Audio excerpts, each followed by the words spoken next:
আসসালামু আলাইকুম, সবাইকে শুভেচ্ছা জানাচ্ছি। মাসুম মাহমুদ। প্রিয় দর্শক, আন্তর্জাতিক বিশ্বের বেশ কিছু গুরুত্বপূর্ণ খবর রয়েছে আজকের লাইভ সেশনে। ভারত এবং পাকিস্তানের মধ্যে যুদ্ধের প্রস্তুতির কথা এতদিন বলেছি। আজ ভারতে বড় রকম আক্রমণের ঘটনা ঘটেছে।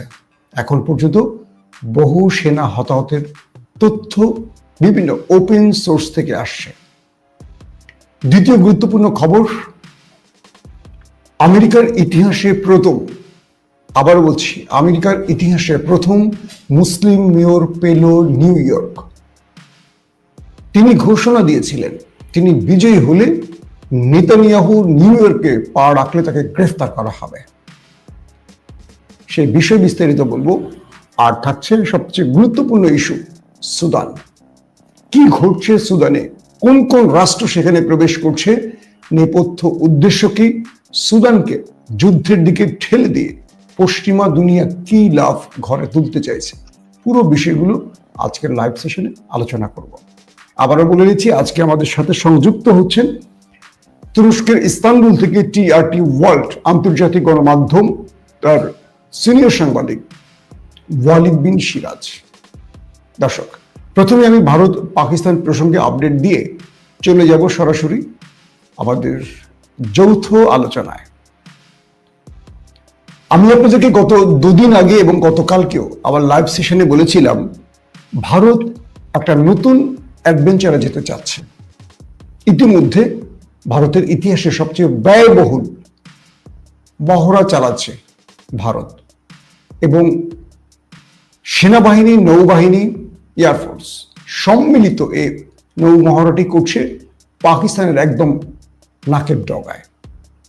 সেটা তাদের গুজরাট, তাদের কি বলবো, পাকিস্তানের যে করাচি সেই সমুদ্র বন্দরের কাছে, পাশাপাশি তারা আরো পাকিস্তান ভারতের যে সীমান্ত, সেই সীমান্ত লাগোয়া অঞ্চলগুলোতে। পাকিস্তানের ইন্টেলিজেন্স আইএসআই বলেছিল ভারত ফলস ফ্ল্যাগ অপারেশন করতে পারে, অর্থাৎ নিজেরা কোনো দুর্ঘটনা ঘটিয়ে তারা পাকিস্তানকে দোষারোপ করে আবারও যুদ্ধ শুরু করতে পারে, যেটি পেহেলগাঁওর ঘটনাকে ইঙ্গিত করছে পাকিস্তান। এবং আপনারা পেহেলগাঁওর পুরো ঘটনা ইতিমধ্যে জেনেছেন। তো এই তথ্যটি আমি আপনাদের গত 2-3 দিন ধরে একাধিকবার দিচ্ছি যে ভারত তারা পাকিস্তানের বিরুদ্ধে ফলস ফ্ল্যাগ একটা অপারেশনের প্রস্তুতি নিচ্ছে। সম্প্রতি একটি খবর প্রকাশ হয়েছে, পাকিস্তানের একজন জেলেকে গ্রেপ্তার করেছিল ভারতের ইন্টেলিজেন্স, এবং তাকে আটক রেখে তাকে অফার করা হয় যে তোমাকে অনেক টাকা দেয়া হবে, তুমি আমাদেরকে পাকিস্তানের সেনাবাহিনী অথবা নৌবাহিনী অথবা এয়ারফোর্সের পোশাক এনে দেবে, বেশ কিছু পোশাক এনে দেবে, এবং পাকিস্তানের কিছু কারেন্সি অর্থাৎ রুপি বা টাকা এনে দেবে। তো সেই ব্যক্তি লোভে পড়ে বা তাদের নির্যাতনের ভয়ে বা লোভে পড়ে রাজি হয়, এবং সেই পাকিস্তানি ব্যক্তি শেষ পর্যন্ত ভারতের ইন্টেলিজেন্সের জন্য পাকিস্তানের সেনাবাহিনীর পোশাক এবং পাকিস্তানি কারেন্সি নিয়ে যখন তিনি ভারতের হাতে তুলে দেবেন, ঠিক সেই সময়টি তিনি পাকিস্তানের আইএসআইয়ের জালে পড়ে যান এবং তিনি আটক হয়ে যান তাদের হাতে। পরে পুরো বিষয়টি ফ্ল্যাশ হয়ে যায় পাকিস্তানের কাছে। তো ইতিমধ্যে যে তথ্যটি পাওয়া গেছে, যখন এই জেলের নাটকটি সাজাতে গিয়ে ফেসে গেছেন, অর্থাৎ এই জেলেকে দিয়ে এই পোশাকগুলো এবং কারেন্সিগুলো নিয়ে দাদাদের উদ্দেশ্য ছিল এগুলোকে ভারতীয় কাউকে পরিয়ে, এই সেনাবাহিনী বা এয়ারফোর্স বা নেভির পোশাকগুলো পরিয়ে তারা একটা অপারেশন করাবে ভারতের সেনাবাহিনীর বিরুদ্ধে, এবং সেটি তারা কোনো না কোনোভাবে ভিডিও করে বলবে পাকিস্তান ভারতের বিরুদ্ধে অপারেশন করেছে, এবার তারা যুদ্ধ শুরু করবে। যেহেতু আইএসআই ধরে ফেলছে সেই ব্যক্তিকে, সেক্ষেত্রে ভারত ব্যর্থ হয়েছে। ফলে যে বিষয়টি তৈরি হয়েছে সেটি হলো, ভারত এবার নিজেরাই, পাকিস্তানের গণমাধ্যমগুলোর দাবি যে তারা নিজেরাই তাদের সেনাবাহিনীর উপর একটি অ্যাটাক করেছে, অর্থাৎ কাশ্মীর অঞ্চলে ভারতীয় সেনাদের উপর একটি বড় এক্সক্লুসিভ অ্যাটাক হয়েছে। কয়েকটি ওপেন সোর্সগুলো যে আছে, ওপেন সোর্স ইন্টেলিজেন্স আমরা যেটাকে বলি, তারা বলছে দুজন গুরুত্বপূর্ণ সামরিক অফিসার ওপারে চলে গেছে। আর কিছু সোর্স বলছে প্রায় 12 জনের মতো গুরুতর, অর্থাৎ হয় ওপারে গেছে অথবা ওপারে চলে যাবে। তো এই তথ্যগুলো কিন্তু ওপেন সোর্স ইন্টেলিজেন্সের খবর। এখনো ভারতের গণমাধ্যম এই বিষয়ে কিছু বলেনি, তবে সেনাবাহিনীর বিরুদ্ধে যে একটা অপারেশন হয়েছে এটি তারা বলতে শুরু করছে। তার মানে এই অপারেশনের পর ভারতীয় নিরাপত্তা বাহিনী অপারেশন শত্রু নামে আরেকটি অপারেশন শুরু করেছে। ইতিমধ্যে কাশ্মীর সহ কয়েকটি অঞ্চলে মুসলমানদের উপর এনকাউন্টারের অর্ডার হয়ে গেছে। তার মানে আবারও পাকিস্তানের বিরুদ্ধে লড়াইয়ের জন্য ভারত তার গেম প্ল্যান সাজিয়ে ফেলেছে। তো কাশ্মীরের ভেতরে এখন ধরপাকড় চলছে এবং অনেককে এনকাউন্টার করা হয়েছে এমন তথ্য এসছে। তবে ভারতীয় গণমাধ্যম বিষয়টিকে ভিন্নভাবে প্রকাশ করছে। এখন দেখার বিষয় যে ভারত এই ঘটনার জন্য নিজেদের সাজানো সন্ত্রাসীদেরকে দিয়ে শেষ পর্যন্ত পাকিস্তানের ঘাড়ে দোষ চাপিয়ে অপারেশন সিঁদুর 2 শুরু করতে যায় কিনা। গত 2-3 দিন ধরে এই তথ্যটি আমি দিয়েছিলাম, আজকে এই ঘটনাটি ঘটেছে বলে পাকিস্তানের গণমাধ্যমগুলো দাবি করেছে। এবং পাকিস্তানের বিভিন্ন যারা সংবাদ ব্লগিং করেন তারা বলছেন কাশ্মীরের এই ঘটনায় হতাহতের সঠিক তথ্য নিশ্চিত না, বাট কিছু তথ্যের দাবি এরকম হয়েছে যে 2 জন, কেউ বলছে 12 জন নিহত হয়েছে এরকম। শেষ পর্যন্ত কাশ্মীর ইস্যু দিয়ে আবারও ভারত পাকিস্তান লড়াই শুরু করতে পারে, সেই তথ্যটি আগাম আমি জানিয়ে দিলাম। এবং সেটিরও ইঙ্গিত পাওয়া গেছে যদি সত্যিকার অর্থে 2 জন বা 12 জন নিহত হয়ে থাকে তাহলে পাক ভারত যুদ্ধ আবার শুরু হয়ে যাচ্ছে। দর্শক, আমরা এটি চাই না, কোনোভাবেই চাই না। দর্শক, আমাদের সাথে সংযুক্ত হচ্ছেন এবার তুরস্কের ইস্তানবুল থেকে টিআরটি ওয়ার্ল্ডের সিনিয়র সাংবাদিক ওয়ালিদ বিন সিরাজ। ওয়ালিদ ভাই, আসসালামু আলাইকুম। ওয়ালাইকুম সালাম মাসুম ভাই, আপনাকে এবং ওপেন ডিআইএস চ্যানেলের দর্শক শ্রোতাকে অনেক অনেক শুভেচ্ছা এবং ভালোবাসা। কেমন আছেন? আলহামদুলিল্লাহ। বাংলাদেশ নির্বাচনের ডামাডোল বাড়ছে, উত্তেজিত বাংলাদেশ, প্রতিটি মানুষের টেনশন কোন দল জিতবে। আমরা বাংলাদেশ নিয়ে অনেক আলোচনা করব ধারাবাহিক নির্বাচন পর্যন্ত। আজকে চলেন আমরা একটু আন্তর্জাতিক বিশ্বের কিছু খবর জানাই। আমরা প্রথমে একটু মামদানির বিষয় জানতে চাই। নিউ ইয়র্কের 111তম মেয়র হলেন মুসলিম যুবক মামদানি, যিনি বলেছিলেন যে আমি যদি মেয়র নির্বাচিত হই তাহলে নেতানিয়াহুকে আমি গ্রেফতার করব। আমরা জানি যে ডোনাল্ড ট্রাম্প ইস্টাবলিশমেন্ট বিরোধী একজন প্রার্থী ছিলেন, তার উপর আক্রমণ হয়েছিল। তিনি নির্বাচনের আগে ওয়াদা দিয়েছিলেন তিনি বিজয়ী হলে যুদ্ধ বন্ধ করবেন। এরপর দেখলাম ডোনাল্ড ট্রাম্প বিজয়ী হলেন, কিন্তু তিনি আরো বড় ফ্রেমে যুদ্ধ ছড়িয়ে দিলেন, অস্ত্র দিলেন, ইরানে আক্রমণ করলেন, বহু ঘটনা আমরা দেখলাম। তো মামদানি যিনি বলছেন যে আমি নেতানিয়াহুকে গ্রেফতার করব, এরপর দেখা গেল তিনি বহু ভোটে রিপাবলিক প্রার্থীকে পরাজিত করে বিজয়ী হয়েছেন। মাত্র 34 বছর বয়সী এই যুবক। আমি তার সম্পর্কে আপনার কাছ থেকে একটু জানতে চাই। ধন্যবাদ মাসুম ভাই। আসলে দেখুন, মামদানির সাথে ডোনাল্ড ট্রাম্পকে তুলনা করা হচ্ছে। আমি এখানে আসলে দুটা জিনিস আমি একটু বলে রাখতে চাই। সেটি হচ্ছে যে আমি মামদানির জিতাতে নিঃসন্দেহে খুব খুশি হয়েছি দুটি কারণে। একটি হচ্ছে যে জোহরান মামদানি মুসলিম বংশোদ্ভূত হওয়ার চেয়ে আরো গুরুত্বপূর্ণ হচ্ছে যে তার বিজয়ের মাধ্যমে এই যে 2001 সালের ওয়ার অন টেরোরিজমের যে ন্যারেটিভটা ছিল পশ্চিমা বিশ্বে, অর্থাৎ যে মুসলিম বিদ্বেষ এবং মুসলিম মানেই জঙ্গি, মুসলিম মানেই অসভ্য নামের যে একটা ন্যারেটিভ, একটা ডিসকোর্স সারা পৃথিবীতে প্রচলিত ছিল, তার যে কবর রচনা হয়ে গেছে তার সবচেয়ে প্রথম প্রমাণটি হলো জোহরান মামদানির নিউ ইয়র্ক। যেটি দেখুন, লন্ডন এবং নিউ ইয়র্ক বিশ্বের দুটি অত্যন্ত বড়, বৃহৎ এবং multicultural mega town, mega city. এই দুটি সিটির মেয়রই কিন্তু মুসলিম। এখন এই লন্ডনের মুসলিম মেয়রকে নিয়ে লন্ডনের যারা বা ব্রিটিশ যারা ডানপন্থী রয়েছে বা ইসলাম বিদ্বেষী রয়েছে তাদের অনেক কথা বলে তারা।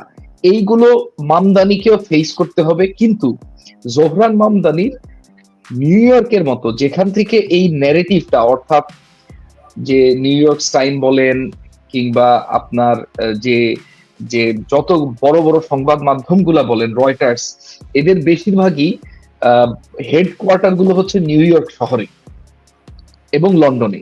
এখন এই দুটি শহরই দুটি মুসলিম মেয়র চালাবেন। এর মাধ্যমে বোঝা যাচ্ছে যে সেই যে ওয়ার অন টেরোরিজম অথবা ব্র্যাকেটে মুসলিম বিদ্বেষী যুদ্ধসমূহ, এই ন্যারেটিভটা বিশ্ব মানবরা খাচ্ছে না, অন্তত নিউ ইয়র্ক এবং লন্ডনের মানুষরা খাচ্ছে না, এটা তার প্রমাণ।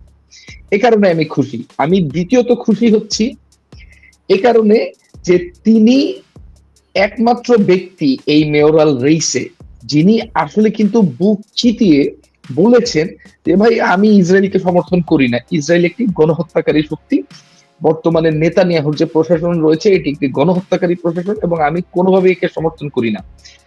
অন্যান্যরা কিভাবে ইসরায়েলের পা চাটবে, দুঃখিত, আপনি সেই ডিবেটটি যদি দেখে থাকেন যে কোমো কিংবা যে অন্যান্য যারা তার প্রতিযোগী ছিল, তারা তার সাথে যে বিতর্ক অনুষ্ঠান হয় সেই অনুষ্ঠানে কে কয়বার ইসরায়েলে যাবে, কে কয়বার ওই কিভাবে সেখানে যে পূজা পাঠ পূজা অর্চনা করবে, কিভাবে ইসরায়েলকে খুশি করবে, ইত্যাদি ইত্যাদি।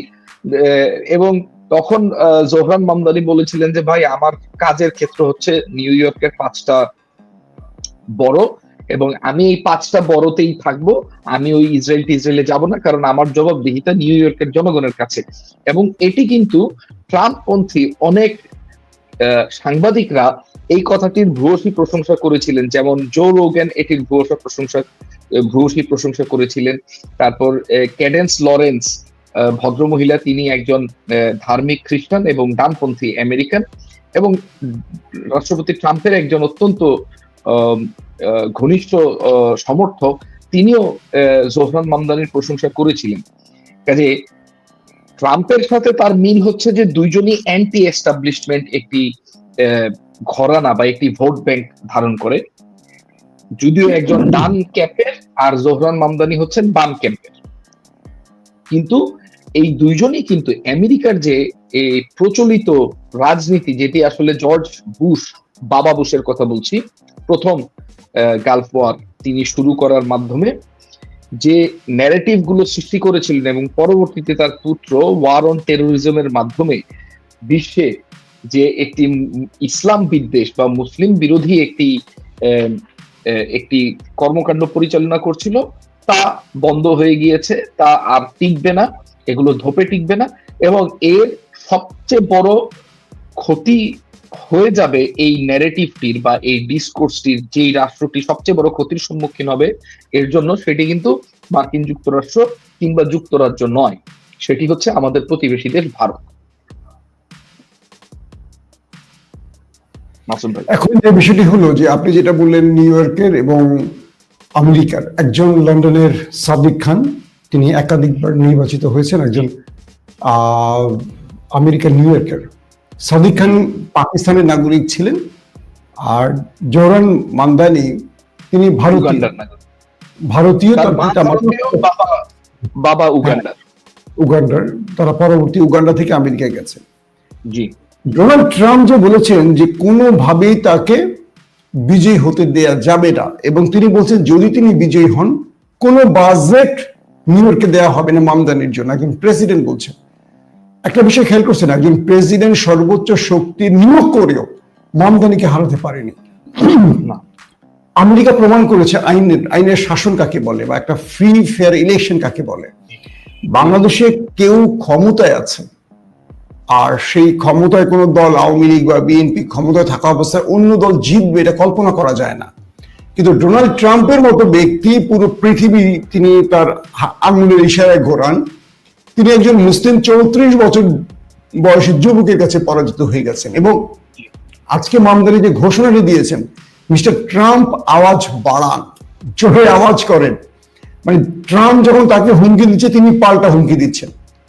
মানে এই যে ব্যাপারগুলো, এটা নিয়ে একটু আমাকে বলেন যে আমেরিকার মামদানিকে যারা ভোট দিয়েছে তারা আসলে কারা, কেন ভোট দিয়েছে, কি প্রত্যাশা দিয়েছে? এটা কি ইসরায়েলের বিরুদ্ধে একটি চ্যালেঞ্জ হিসেবে আমেরিকানরা নিয়েছে, বা তার ইসরায়েল বিরোধী বক্তব্যের জন্য তিনি বিজয় পেয়েছেন? দেখুন, তিনি বিজয় পেয়েছেন, প্রথম কথা হচ্ছে তিনি কিন্তু আইডেন্টিটি পলিটিক্স করেন না। তিনি বিজয়ী হয়েছেন মূলত তিনি নিউ ইয়র্ক শহরের যে সমস্যাগুলো রয়েছে সেগুলোকে তিনি অ্যাড্রেস করেছেন। অর্থাৎ ধরুন নিউ ইয়র্কে বাসা ভাড়া উচ্চ মাত্রার এবং মানুষ এ কারণে বাসায় না থেকে মেট্রো স্টেশনে, রেলওয়ে স্টেশনে এই ধরনের স্থানগুলোতে থাকছে বিশাল সংখ্যক মানুষ, অথচ এই নিউ ইয়র্ক পৃথিবীর সবচেয়ে ধনীতম একটি শহর। তো তিনি এই সমস্যাগুলোকে তিনি হাইলাইট করেছেন, সামনে নিয়ে এসেছেন এবং বলেছেন তিনি সমস্যাগুলোর সমাধান করবেন। তিনি সহজলভ্য চিকিৎসা, সহজলভ্য বাসস্থান, চাকরির নিশ্চয়তা এবং খাদ্য নিরাপত্তা, এই বিষয়গুলো নিয়ে তিনি সামনে চলে এসেছেন নিউ ইয়র্কবাসীর কাছে। এবং নিউ ইয়র্কবাসীর যে প্রকৃত সমস্যাগুলো, যেমন ধরেন নিউ ইয়র্ক তো একটি এখন কর্পোরেট শহর। দেখুন, এই মামদানিকে হারানোর জন্য শুধু রাষ্ট্রপতি ট্রাম্প নয়, নিউ ইয়র্ক শহরের 24 জন বিলিয়নিয়ার, এদের মধ্যে কিন্তু এই ফেসবুকের মার্ক জুকারবার্গও রয়েছে। তারা বিনিয়োগ করেছেন, কিন্তু তার সাথে পেরে উঠতে পারেনি, কারণ হচ্ছে সাধারণ জনগণ। আপনি যে কথাটি বলছিলেন যে রাষ্ট্রপতি ট্রাম্প সর্বোচ্চ শক্তি দিয়ে চেষ্টা করবেন তাকে ক্ষমতা থেকে সরানোর জন্য, বা তাকে তার যে দায়িত্ব তিনি গ্রহণ করবেন 1 জানুয়ারি 2026 থেকে নিউ ইয়র্কের মেয়র হিসেবে, সেই দায়িত্ব তাকে পালন করতে দেবেন না। এটির জন্য তার প্রস্তুতি হচ্ছে তিনি নিউ ইয়র্কের মার্কিন যুক্তরাষ্ট্রের যে আদালত ব্যবস্থা রয়েছে, এই আদালত ব্যবস্থাটি স্বাধীন এবং স্বায়ত্তশাসিত প্রকৃত অর্থেই। মানে এটা যে বিষয়টা এরকম যে ট্রাম্প আসলো, একজন ট্রাম্পের লোককে বসাই দিল, তারপর হচ্ছে ওই ট্রাম্পের লোকটা বেলজিয়াম থেকে আরেকজন স্কাইপে তাকে বলে দিল এইভাবে এইভাবে মামদানিকে সরাও, যেগুলো আমরা সচরাচর দেখে থাকছিলাম, আমাদের দেশের ইতিহাসে উদাহরণ রয়েছে। এরকম ঘটনা মার্কিন যুক্তরাষ্ট্রে সম্ভব নয়, কারণ সেখানে আইন রয়েছে, আইনের প্রয়োগও রয়েছে। এবং আপনারা দেখেছেন যে সেখানে কিন্তু ব্যক্তি স্বাধীনতাও যেমন সুরক্ষিত, ইনস্টিটিউশনাল স্বাধীনতা যেমন বিচার বিভাগের স্বাধীনতা বলেন, কিংবা এই যে মেয়রেট, যেটির যে অফিসটি এখন বসবেন জোহরান মামদানি, তার যে সাংবিধানিক অধিকার এবং ক্ষমতা এবং দায়িত্ব, এইগুলো কিন্তু তার থেকে কড়ায় গণ্ডায় বুঝে নেওয়া হবে এবং তিনি সেই ব্যাপারে সোচ্চার।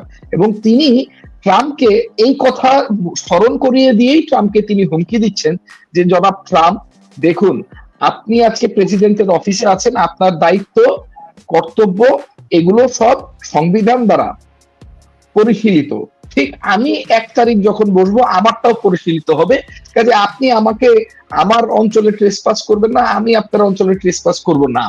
তিনি এই কথা বলছেন। আর যদি করেন তাহলে জাস্টিসরা রয়েছেন এবং সংবিধান রয়েছে এবং আইন ব্যবস্থা রয়েছে, আমি তাদের সহযোগিতা চাবো, আমি আর কি করতে পারবো। কারণ আপনারা দেখেছেন যে ট্রাম্প কিন্তু ক্যালিফোর্নিয়াতে অলরেডি ন্যাশনাল গার্ড পাঠিয়ে সেখানকার অবস্থা খারাপ করে ফেলেছে, যার ফলে ট্রাম্প কিন্তু বিশ্বের মুখে বড় ধরনের সমালোচনার সম্মুখীন হচ্ছে।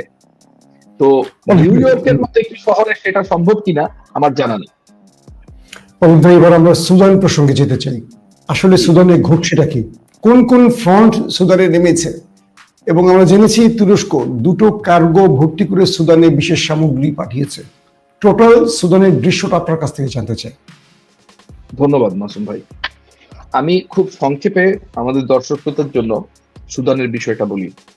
2001 সাল আপনার প্রথমত ওই যে ওমর আল বশিরের বিরুদ্ধে একটি সামরিক অভ্যুত্থান করা হয়, যে অভ্যুত্থানটি সংযুক্ত আরব আমিরাতের একজন বিশিষ্ট ব্যক্তি, তিনি আসলে ফিলিস্তিনি নাগরিক কিন্তু তিনি কাজ করেন দখলদার দেশটির জন্য, তার নাম হচ্ছে মোহাম্মদ দাহলান। তার একটি চক্রান্তের কারণে ওমর বশির গণতান্ত্রিকভাবে নির্বাচিত একজন সরকার প্রধান, যিনি মোটামুটি দেশটা ভালো চালাচ্ছিলেন, উন্নতির পথে নিয়ে যাচ্ছিলেন, তাকে ক্ষমতাচ্যুত করলো এবং ক্ষমতা হাতে নিল এই যে বর্তমানে যিনি সামরিক বাহিনীর প্রধান রয়েছেন, তিনি আব্দুল ফাত্তাহ আল বুরহান। তো আব্দুল ফাত্তাহ আল বুরহান ক্ষমতায় নেওয়ার পরে সবার আগে চোখ রাঙানি দিল তুরস্ককে। কেন? তার পিছনে তখন সংযুক্ত আরব আমিরাত ছিল। এখন চোখ রাঙানি দেওয়ার কারণ হচ্ছে ওমর আল বশির সুদানের একটি আইল্যান্ড রয়েছে লোহিত সাগরের উপরে, ঠিক মক্কা এবং মদিনার উল্টো পাশে, সুভাকিন আইল্যান্ড বা সাওয়াকিন আইল্যান্ডটি তুরস্ক 99 বছরের জন্য লিজ নিয়েছিল ওমর আল বশিরের থেকে। পরে আব্দুল ফাত্তাহ আল বুরহান এসে বললেন যে না, এটা আমরা হল্ট করলাম বা সাসপেন্ড করলাম, এটা পরে বিবেচনা করা হবে। এবং তুরস্কের যে কিছু ট্রেনিং ক্যাম্প সেখানে খোলার কথা ছিল, সেগুলো বুরহান খুলতে দিলেন না। এরপরে 2023 সালে এপ্রিল মাসে 15 এপ্রিল আব্দুল ফাত্তাহ আল বুরহানের বিরুদ্ধে লেলিয়ে দেয়া হলো তারই সেনাবাহিনীর আরেকজন জেনারেলকে, general Dagalo, Mohammed Hamdan Dagalo. তিনি করলেন কি, এর আগে বলিনি, এই জানজাভিদ গোষ্ঠীর দ্বারা যে একটি সেনাবাহিনীর অংশ বিশেষ রয়েছে, RSF বলা হয়, র্যাপিড সার্ভিস ফোর্সেস বা র্যাপিড সিকিউরিটি ফোর্সেস।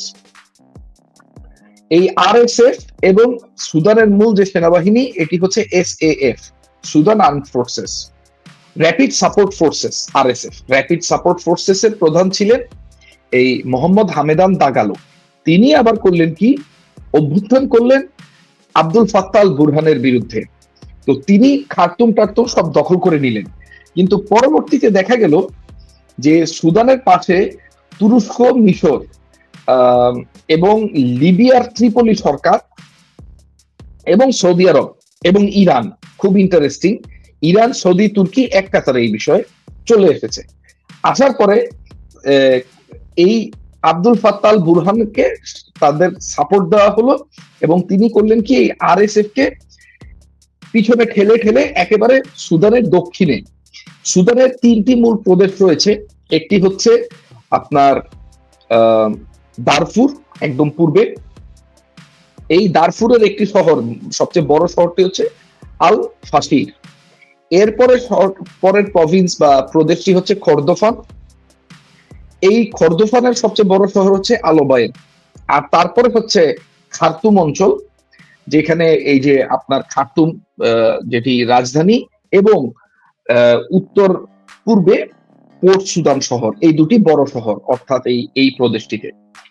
এখন এই খারদাফন মানে তাকে খার্তুম থেকে পিটিয়ে পিছন দিকে বলতে আমি বুঝি ম্যাপের দক্ষিণ পশ্চিম দিকে ঠেলে দেয়া হলো।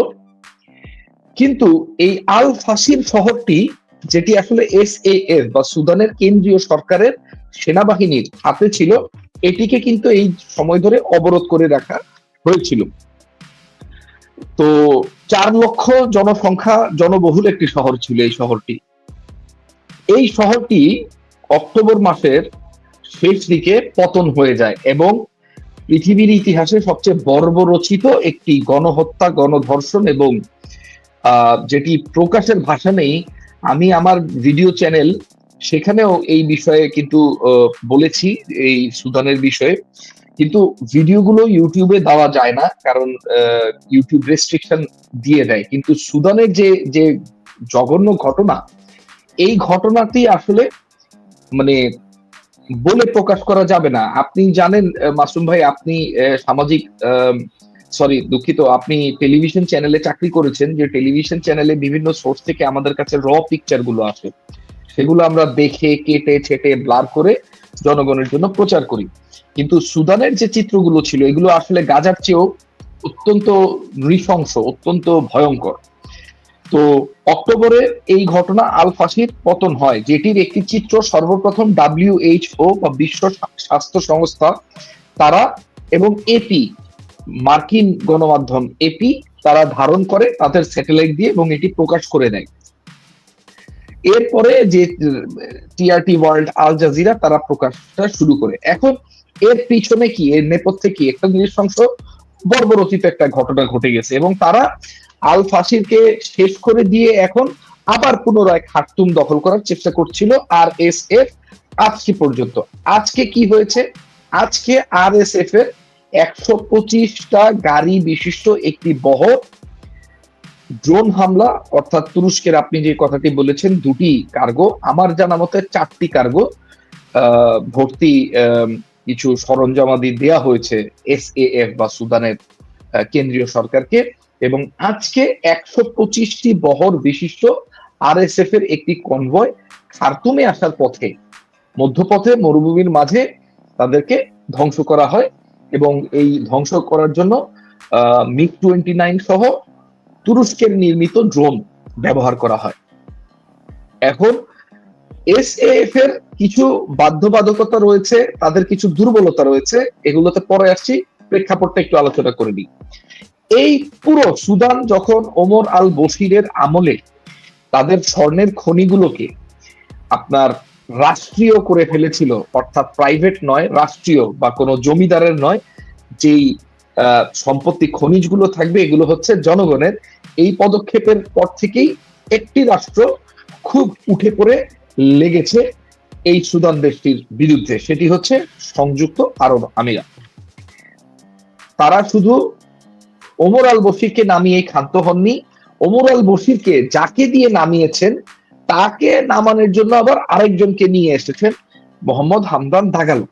এবং এই দাগালোর বাহিনীটা ছিল আসলে বেশি বড় না, কিন্তু এই বাহিনীতে আবার চাঁদ থেকে, ইরিত্রিয়া থেকে পয়সায় খরিদ করা সৈন্য বা মার্সেনারি সংযুক্ত আরব আমিরাতের অর্থায়নে যুক্ত হয়েছে।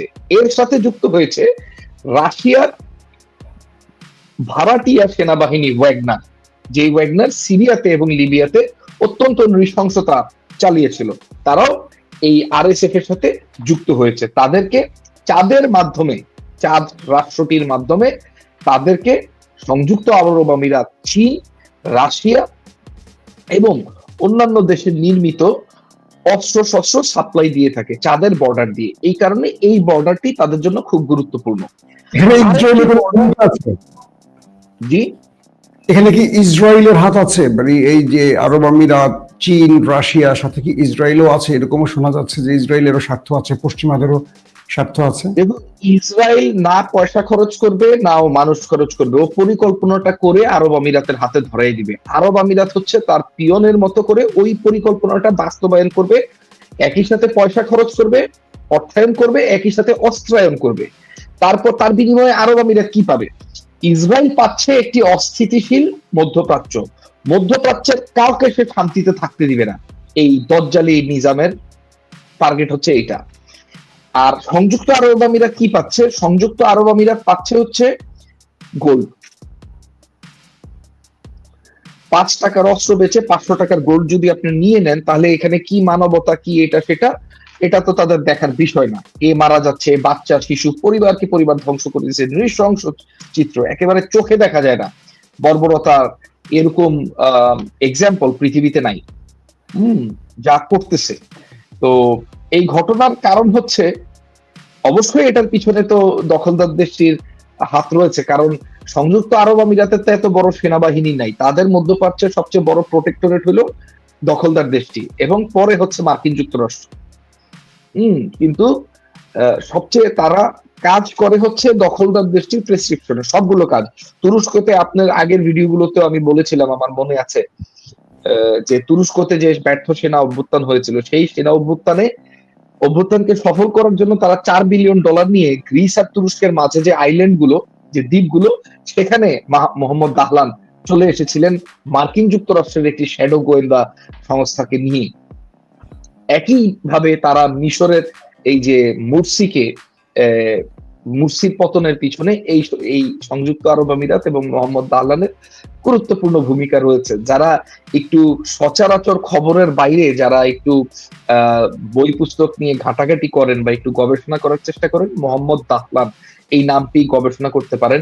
বলা হয় ইয়াসির আরাফাতকে হত্যা থেকে শুরু করে মধ্যপ্রাচ্যে যতগুলো ধ্বংসযজ্ঞ চলেছে, একেবারে গাদ্দাফিকে হত্যা পর্যন্ত, সবগুলোর পিছনে হয় কূটনৈতিক নয়, সামরিক নয়, অর্থনৈতিক নয়, অস্ত্রশস্ত্র দিয়ে নয়, অন্য কাউকে লেলিয়ে দিয়ে অথবা গোয়েন্দা অপারেশন করে, ফলস ফ্ল্যাগ অপারেশন করে ভূমিকা পালন করেছে মোহাম্মদ দাহলান নামক এই ব্যক্তিটি, যিনি সংযুক্ত আরব আমিরাতের থাকেন, এবং আরব আমিরাতও তাকে সর্বোচ্চ সহযোগিতা করেছে। জি অমিত ভাই, একটু জানতে চাই, এখন সুদানের যে অবস্থা, এই অবস্থায় কোন পক্ষ এগিয়ে আছে? আর এখানে তুরস্কের সাথে যাদের নাম বললেন, ইরান, সৌদি আরব সহ মিশর, তারা এগিয়ে আসছে।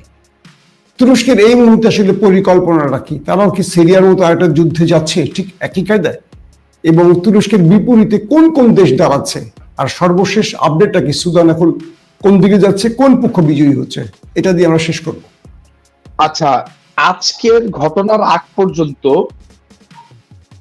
খার্তুম অর্থাৎ সুদানের রাজধানী একটি হুমকির সম্মুখীন ছিল, কিন্তু আজকে ব্যাপক পরিমাণ বিমান হামলা করে এই হুমকিটিকে নস্যাৎ করা হয়েছে।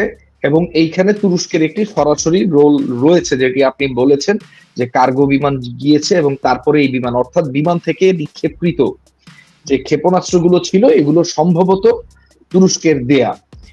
তুরস্ক সেখানে দুইভাবে সহায়তা করতে পারে। এক হচ্ছে মিশরের সাথে এক হয়ে সেখানে সুদানকে স্টেবিলাইজ করতে পারে, অথবা আপনার তুরস্ক নিজে এককভাবে বেস করে সেখানে যেভাবে সিরিয়াতে করেছে সেভাবে করতে পারে। কিন্তু এই কাজটি এই সময় তুরস্কের জন্য একটু দুরূহ, কারণ তুরস্ক একই সাথে ইসরায়েল এবং গাজার মধ্যে যে চুক্তিটি রয়েছে এবং সেখানে তুরস্কের সেনা মোতায়েন করার একটি কথা চলছে।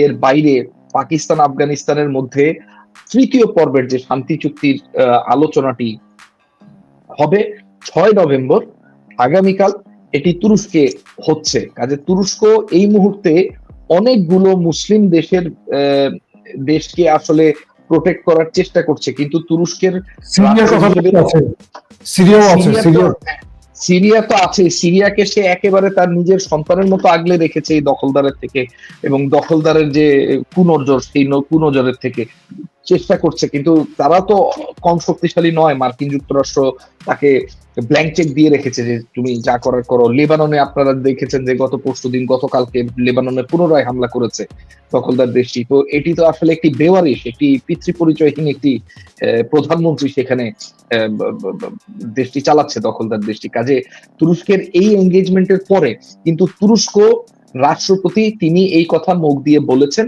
যে সুদানে যে ঘটনা ঘটে গেছে এটি অত্যন্ত বর্বরচিত, এবং কেউ যদি না দাঁড়ায় আমরা সুদানের পাশে আছি, সুদানের মানুষের পাশে আছি। এবং তিনি অস্ত্রশস্ত্র দিয়ে হোক, প্রয়োজনে কিছু স্পেশাল ফোর্স পাঠিয়ে হোক, যত দ্রুত তাড়াতাড়ি সম্ভব শক্তি প্রয়োগ করার কথাটি কিন্তু রাষ্ট্রপতি এরদোয়ান তার মুখ দিয়ে বলেছেন যে এটি যদি দ্রুত গতিতে না থামে শক্তি প্রয়োগ করা হবে। এবং এটি হয়তো নেভাল পাওয়ার ব্যবহার করা হতে পারে, এয়ার পাওয়ার ব্যবহার করা হতে পারে, অথবা তুরস্ক তার কিছু পরিমাণ সামরিক শক্তি সেখানে স্থানান্তর করতে পারে। এবং এই সুবাদে সেওয়াকিন আইল্যান্ডটি মক্কা মদিনার প্রতিরক্ষার জন্য আসলে এটি খুবই গুরুত্বপূর্ণ একটি আইল্যান্ড। সেখানে তুরস্ক হয়তো একটি স্থায়ী ঘাঁটি নির্মাণ করতে পারে। আচ্ছা, এখানে এবার একটু ভাগ করে দেন, দুটো পক্ষকে বিশ্লেষণ করবেন সংক্ষেপে। সুদান নিয়ে কোন পক্ষ কোন দিকে, কোন পক্ষ কোন দিকে, এবং তাদের অবস্থান কি সেটা একটু ক্লিয়ার করেন। আচ্ছা, সুদানের এসএএফ বা সুদানের কেন্দ্রীয় সরকার পরিচালিত সেনাবাহিনী সেটি মূলত খার্তুমে রয়েছে, নীল অঞ্চলে রয়েছে, পোর্ট সুদানে রয়েছে, কর্দোফানের উত্তরে রয়েছে, এবং খার্তুম প্রদেশটি পুরোটাই তার দখলে। আর আল ফাশিরের পতনের মাধ্যমে আপনার দারফুর যে প্রদেশটি রয়েছে সেই প্রদেশটি মোটামুটি আরএসএফ এর হাতে চলে গিয়েছে। আচ্ছা, এই শহরগুলোর বাইরে সুদান কিন্তু বেশিরভাগই মরুভূমি। সুদানে কিন্তু আসলে মানুষ থাকার মতো জায়গা খুব কম। এই নীল নদীর অববাহিকা এবং হচ্ছে এই যে শহরগুলোর নাম বললাম, একটা ম্যাপ হলে খুব ভালো হতো। তো এই শহরগুলোতে আপনার যে আচ্ছা, আল ওবায়দ শহরটি এখন কন্টেস্টেড, অর্থাৎ এসএএফ এবং ইসরায়েল এবং আরব আমিরাত সমর্থিত আরএসএফ এর মধ্যে যুদ্ধ চলছে এই শহরটির দখল নিয়ে। এই শহরটি দখল হয়ে গেলেই পরবর্তীতে খার্তুমের রাস্তা সোজা ছিল, কিন্তু আজকে সেই রাস্তায় আরএসএফ বা ইসরায়েল এবং সংযুক্ত আরব আমিরাত সমর্থিত আরএসএফ গোষ্ঠীটি খুব মার খেয়েছে বিমান হামলায়। এবং এটি যদি কন্টিনিউ রাখে তাহলে হয়তো আল ফাশির এবং পরবর্তীতে তাদের যে দখলকৃত অঞ্চল এগুলো খুব দ্রুত গতিতে পুনরায় সুদানের কেন্দ্রীয় সরকারের ক্ষমতায় বা তার বলয়ে চলে আসবে বলে আশা করছি। এখন আরএসএফ এর সমর্থনে রয়েছে সংযুক্ত আরব আমিরাত, দখলদার দেশটি অর্থাৎ ইসরায়েল, রয়েছে লিবিয়ার খলিফা হাফতার,